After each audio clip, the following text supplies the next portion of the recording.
Hey guys, how's it going? Michael Troy here, and today we're looking at Avengers 221 membership drive.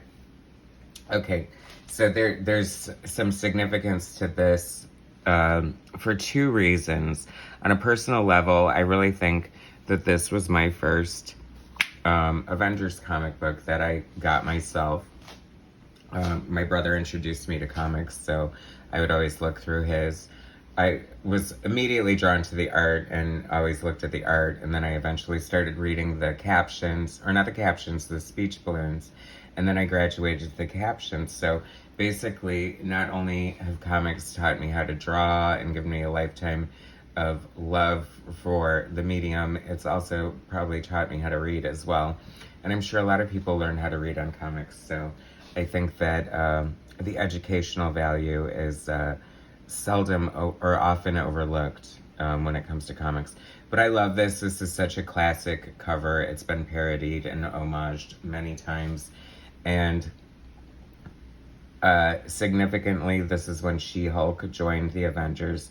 So two people will be joining the Avengers, and I forget who they were. And it's funny because, I don't know, this cover is just so cool for some reason. That looks like a Frank Miller Daredevil, and I don't know who drew this cover, but feel free to leave in the comments if you do, because it is a cool cover. I love that the invisible girl is blank. It's like, how can you resist that temptation right there? So Jim Shooter, plot, big boss, David Michelini, writer, Bob Hall, pencils, Brett Breeding, inks, Janice Chiang, letters, Christy Shields, colors, and Jim Salicrup, editor. All familiar names. Bob Hall is a pretty good penciler. He's definitely, I feel like he's definitely like a disciple of the Marvel style, New Blood. I love this page, the splash page. This is such a classic Avengers page. Brian Michael Bendis, made the Avengers the #1 book again at Marvel, but obviously they have a long history, and this is just like such a classic take. I love the Avengers just hanging out at Avengers Mansion. Of course, they're drinking tea. This is very George Perez too, with all this detail and everything.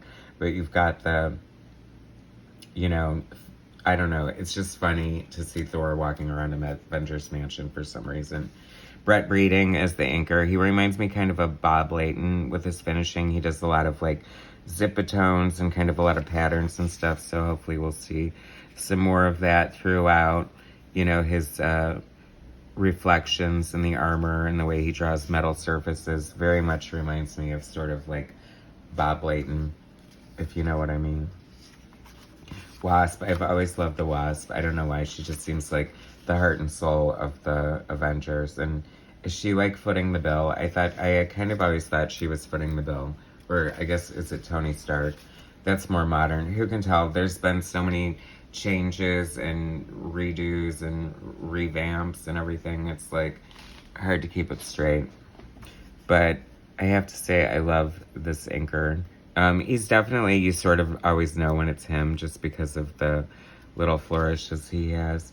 Jarvis, of course. I mean, this is so great. This is classic Avengers at its best. Cap just rolling up on his frickin' motorcycle. I love Thor with his feet up being served by Jarvis. And of course he's got, God, what do they call those? Standards? The mind becomes mush after so many years, people.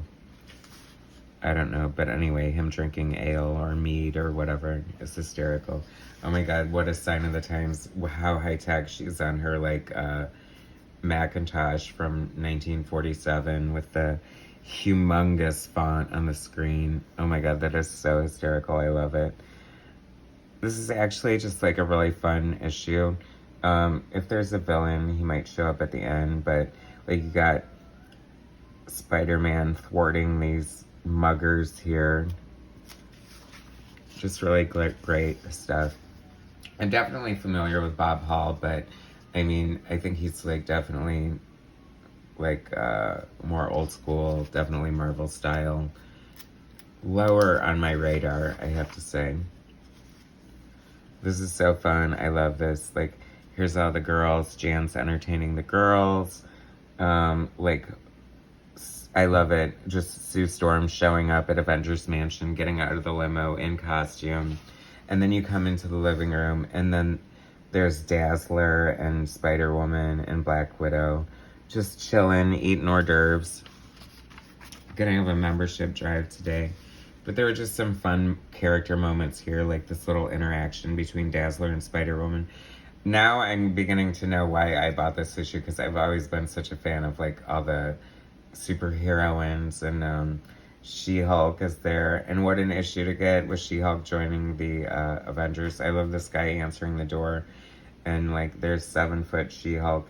This is sort of her transitional stage, because in her book, she's very like, now we kind of, well, I don't even want to talk about the current version of her, whatever that mess is, but the most popular version of She-Hulk is probably the John Byrne version, who's, happy-go-lucky, adventurer, gorgeous, powerful,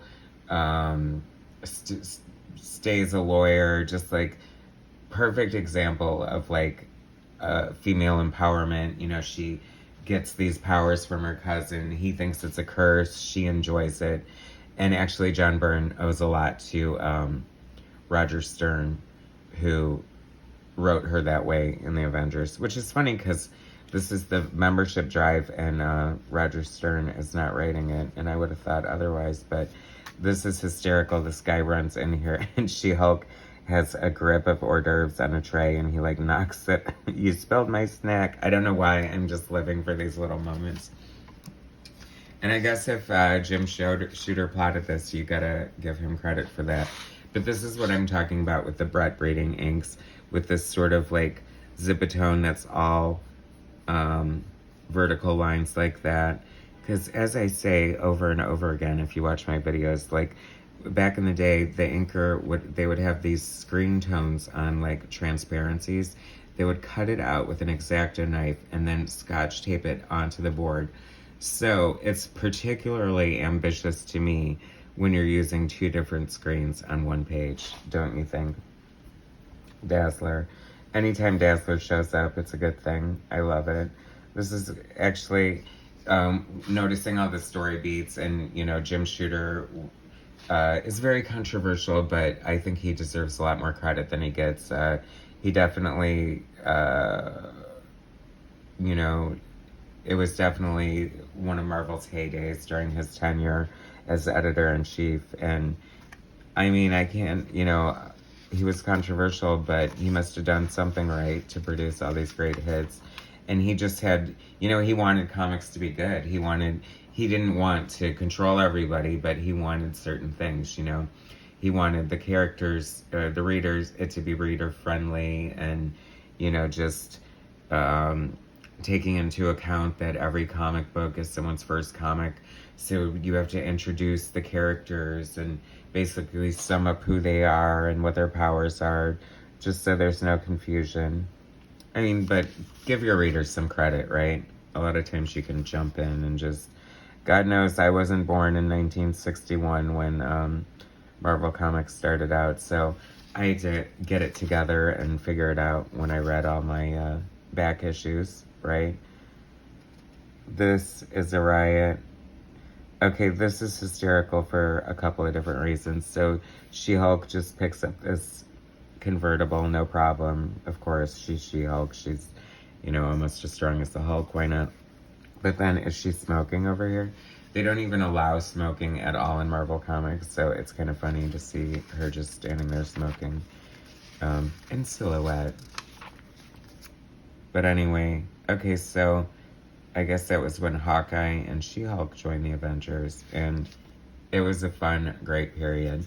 So I just had to share this with you. But such a great classic cover. I'm sure you guys know that. Spoilers, now you know who they are. It was She-Hulk and a Hawkeye. Anyway, thanks so much for watching. Please subscribe to my channel, hit like, share my content, and I'll bring you some more later. Alright, thanks guys.